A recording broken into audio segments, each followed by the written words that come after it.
celle-ci en est une. Et au sujet de la paranoïa et des espoirs un peu fous, je voudrais vous montrer une autre séquence qui est un peu passée inaperçue. Regardez. Le président nord-coréen Kim Jong-un vient de s'entretenir avec Vladimir Poutine. Que fait l'équipe nord-coréenne? Elle récupère la moindre trace possible d'ADN sur les fauteuils, sur les tables. Tout ce qui a été touché par le leader nord-coréen est nettoyé de façon à ce qu'aucune trace ne puisse être récupérée en aucune manière.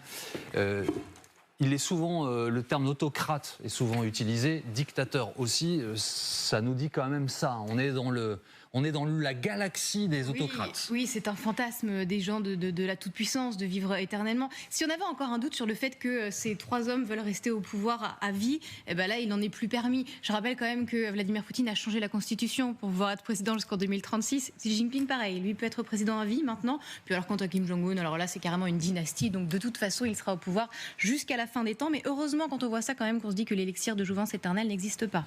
Il est paranoïaque, mais avec un cheveu du dictateur nord-coréen, vous pouvez savoir quel traitement médical il prend. Les soviétiques avaient été mis au courant du cancer de Mitterrand en récupérant ses urines lors d'un voyage à Moscou.